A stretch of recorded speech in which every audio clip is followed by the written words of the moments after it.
안녕하세요. 키자인사이트 박서진입니다. 여러분 노후 준비 어떻게 하고 계신가요? 잘 하고 계신가요? 조기 은퇴를 꿈꾸는 분들이 많아진 만큼 퇴직연금에도 최근 많은 관심을 갖는 분들이 늘고 있습니다.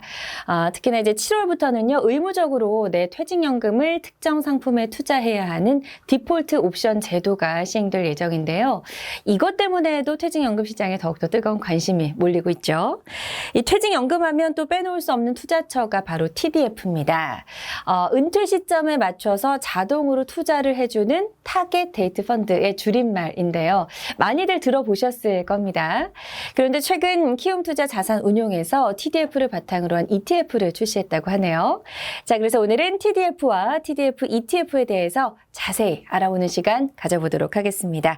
자, 이와 관련해서 도움 말씀 주실 두 분 모셨습니다. 키움투자 자산운용의 한철민 매니저님 그리고 김도윤 매니저님 함께 할게요. 어서 오세요. 안녕하세요. 반갑습니다. 자, 인사해 주실까요? 안녕하세요. 저는 키움투자자산운용 해외주식운용팀 한철민 팀장입니다. 저희 팀에서는 기존에도 TDF 펀드를 운용을 하고 있고요. 이번에 이 TDF ETF에서는 TDF 포트폴리오 구성을 저희 팀 그리고 제가 담당할 계획입니다. 자, 김도윤 매니저님도 인사 나눠주시죠. 안녕하세요. 키움투자자산운용에서 ETF를 운용하고 있는 ETF 운용 2팀 김도윤 팀장입니다. 네, 오늘도 좋은 말씀 부탁드립니다. 요즘 DC형 가입자들이 많이 늘어나면서 퇴직연금을 직접 운용하는 분들도 많이 생겨나고 있더라고요. 그러다 보니까 TDF에 대해서 많이들 한 번쯤은 들어보셨을 것 같습니다. 그럼에도 불구하고 아직도 생소하다 하는 분들이 계실 것 같아서 TDF에 대해서 정확하게 어떤 펀드인지 좀 설명을 부탁드릴게요. 예, 좀 제가 간략히 설명을 드리겠습니다. TDF는 타겟 데이트 펀드의 약자로 목표 시점을 가지고 있는 펀드인데요. 보통 TDF 2030, TDF 2040처럼 이름에 연도가 붙게 되는데 이 연도가 바로 목표한 은퇴 시점을 의미합니다. 그리고 펀드는 이 목표한 은퇴 시점을 가진 투자자의 생애 주기에 맞게 포트폴리오를 운용해 주는 것이 이 TDF 펀드의 가장 큰 특징이라고 볼 수 있습니다. 보통 TDF 펀드는 은퇴 시점을 가정해 장기적으로 안정적인 성과를 추구하게 됩니다. 이를 위해서 포트폴리오는 글로벌 다양한 자산에 분산 투자를 하게 되고요. 그 자산 간 투자 비중은 목표로 한 시점이 가까워질수록 안정적으로 운영되도록 자동적으로 리밸런싱이 되는 것이 TDF 펀드의 가장 큰 특징이라고 보실 수 있습니다. 네, 퇴직연금 펀드인 만큼 장기적으로 안정적인 성과를 추구하는 펀드다라고 설명해 주셨는데 이 TDF로 구성된 ETF를 또 만드셨어요. TDF를 ETF로 만들면 어떤 특장점들이 좀 있을까요? 네, TDF ETF는 TDF 운용 전략을 ETF로 구현한 것이라고 볼 수 있는데요. 그렇기 때문에 이 둘의 장점을 결합했다고 보시면 됩니다. TDF 전략의 글로벌 분산 투자, 그리고 생애 주기에 맞춘 자산 배분이라는 장점, 그리고 ETF의 매매 편의성, 투명성 같은 장점을 동시에 가져갈 수 있는 일석삼조의 상품이라고 말씀드리겠습니다. 최근 투자자분들이 펀드뿐 아니라 ETF로도 투자 관리를 많이 하시는데요. 이번 상품으로 키움 ETF에서도 TDF라는 글로벌 자산 배분 전략을 경험하실 수 있게 선택의 폭이 넓어진 것이라 보시면 되겠습니다. 상품 개요도 간단히 설명을 드리겠습니다. 키움 히어로즈 TDF 시리즈 2030, 2040, 2050으로 총 3개의 ETF가 출시됩니다. 액티브 ETF로서 기초지수인 다우존스 타겟 지수 대비 초과 성과를 거두는 것을 목표로 운용이 됩니다. 총 보수는 0.3%에서 0.38%까지 목표 연도마다 차이가 있습니다. 그리고 마지막으로 환율 변동에 대해서는 해지를 하지 않습니다. 그렇군요. TDF 생애 주기에 맞춘 자산 배분은 가져가면서 ETF의 매매 편의성까지 장점만 속속 골라서 만든 펀드다라고 생각하시면 될 것 같은데 키움투자 자산운용에서도 자체적으로 TDF를 운용을 하고 있죠. 그 이름이 키움 키워드림 TDF인데요. 어떤 특징을 가지고 있나요? 예, 저희는 자체 개발한 글라이드 패스 모델에 근거해서 원칙에 입각한 투자를 추구하고 또 저비용에 우수한 투자 자산 발굴을 통해서 양호한 장기 수익률을 추구하고 있습니다. 또한 꾸준한 매크로 및 증시 분석을 통해서 지속적인 초과 수익을 창출하려고 합니다. 네, 원칙에 입각한 투자, 저비용의 양호한 장기 수익률 추구라는 특징을 짚어주셨는데 운용 프로세스도 좀 궁금해지네요. 네, 운용 프로세스 말씀드리겠습니다. 그 TDF와 같은 이 자산 배분 펀드의 운용 프로세스는 주로 전략적 자산 배분 그리고 전술적 자산 배분 두 단계로 나눠서 진행이 됩니다. 전략적 자산 배분에서는 장기적인 이 자산별 비중 배분을 결정하게 되고요. TDF는 이 부분에서 좀 다른 자산 배분 펀드와 큰 차이가 있는데 자산별 장기 수익률 및 변동성뿐만 아니라 투자자의 연령 그리고 은퇴 시기를 고려해서 이 자산 배분 비중을 결정을 하게 됩니다. 또한 퇴직 후 생활 자금을 목표로 하고 있기 때문에 임금 상승률, 인플레이션 등도 함께 고려해서 전략적 자산 배분을 결정하고 이를 흔히 글라이드 패스라고 하고 있습니다. 다음 단계는 전술적 자산 배분인데요. 이 시시각각 변하는 매크로 및 증시에 맞게 포트폴리오를 일부 조정해서 수익률을 제고하는 부분입니다. 기본적으로 투자하게 되는 주식, 채권, 대체 자산의 비중을 조절하거나 자산군 내에서 어떤 투자 자산에 투자할지를 결정하는 부분이라고 보시면 됩니다. 저희는 대부분 해외 ETF에 투자하고 있고 어떤 ETF로 포트폴리오를 구성할지를 결정하는 부분이라고 이해하시면 될 것 같습니다. 네. 투자자의 은퇴 시기를 고려해서 뭐 주식 몇 퍼센트, 채권 몇 퍼센트, 연령별로 비중이 좀 달라진다는 말씀이신 것 같아요. 이야기만 들었을 때는 이런 모델을 어떻게 개발하나 싶은데요. 키움에서는 자체적인 글라이드 패스 모델을 가지고 있다라고 말씀해 주셨거든요. 이런 모델은 어떻게 개발하나요? 처음에는 이 해외 운용사의 자문을 받았습니다. 운용 자문을 좀 몇 년 정도 받았고 이를 지속하면서 노하우가 충분히 쌓였다고 저희는 판단을 했고요. 그래서 2020년 하반기부터 글라이드 패스 모델을 직접 개발하는 프로젝트를 진행하였습니다. 퇴직연금 전문가로 널리 알려져 있는 경희대 성주호 교수님의 이론적인 자문을 받았고 또 퀀트 전문 회사의 개발을 통해서 모델을 완성하였습니다. 당연히 키움 투자자산운용에서도 이제 저희도 모델 개발을 함께 했었고요. 모델의 핵심 이론은 행동경제학의 핵심 이론인 프로스펙트 시오리입니다.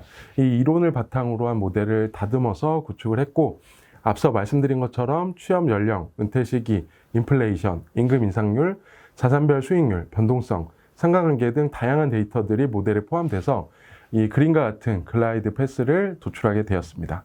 네. 행동 경제학 이론을 기반으로 뭐 취업 연령, 은퇴 시기, 임금 인상률 등 다양한 데이터를 분석해서 모델을 개발했다라고 설명해 주셨어요. 이게 이제 모델을 개발하고도 여기서 끝이 아니잖아요. 우수한 모델이라는 검증을 해야 될 텐데 네네. 어떻게 하시나요? 네, 보통은 이제 모델 개발하고 나면 이 모델이 잘 작동하는지 시뮬레이션 통해서 확인하게 되고요. 장표를 보시면 2001년부터 장기간 백테스트 한 결과입니다. 안정적이고 양호한 수익률을 낼 수 있는 전략, 그리고 글라이드 패스 모델임을 확인을 하였습니다. 네. 확실히 퇴직연금 펀드인 만큼 비교적 안정적인 성과를 추구하는 전략임을 저희가 확인을 해볼 수가 있었습니다. 전략적인 자산 배분은 글라이드 패스다라고 설명해 주셨고, 이제 전술적 자산 배분도 좀 생소합니다. 이건 어떤 건가요?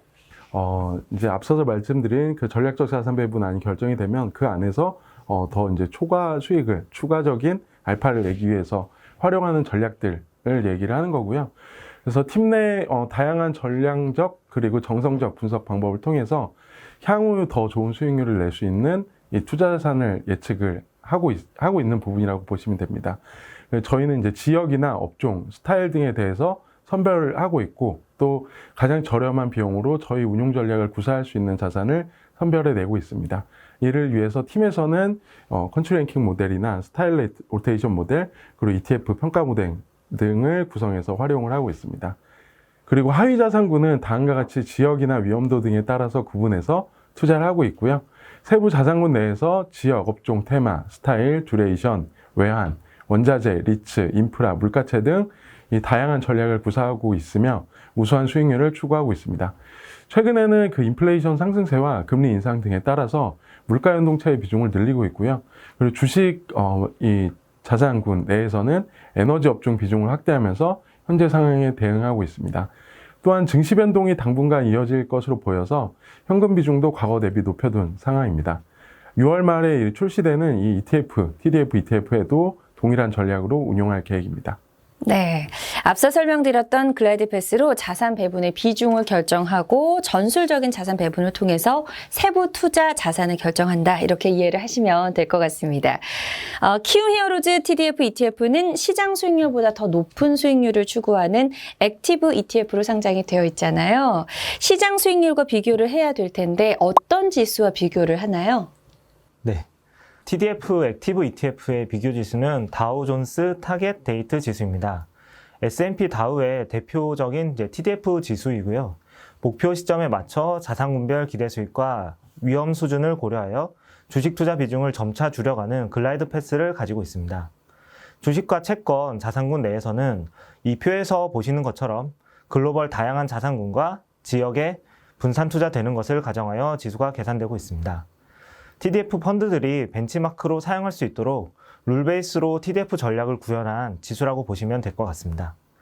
다만 본 ETF는 액티브 ETF이기 때문에 앞서 설명해 주신 운영 전략을 통해서 이 비교 지수와 0.7 이상의 상관계수를 유지하면서도 이 지수를 초과하는 성과를 거두는 것을 운영 목표로 하고 있습니다. 그렇군요. 다우존스 타겟 데이트 지수보다 더 높은 성과를 거두는 것이 운용 목표라고 하셨습니다.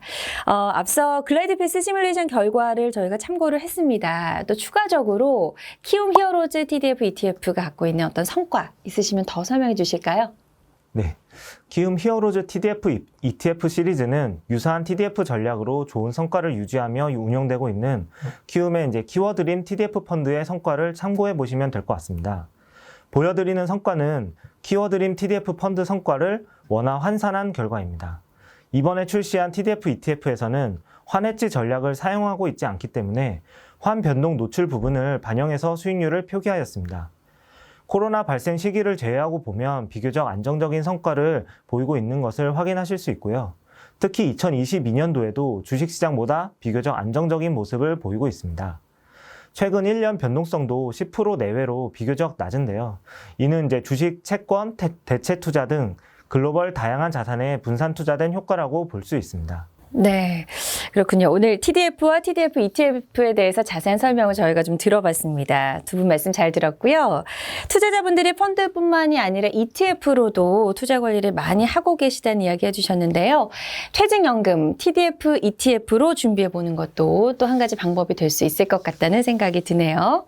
자, 오늘 영상을 보시면서 궁금한 점이나 질문이 생기신 분들은요, 댓글로 남겨주시면 되겠습니다. 저희가 정성껏 답변해 드리도록 하고요. 오늘 유익한 이야기 해주신 두 분과 여기서 인사 나누도록 하겠습니다. 지금까지 키움투자자산운용의 한철미 매니저님 그리고 김도윤 매니저님과 함께했습니다. 두 분 고맙습니다. 감사합니다.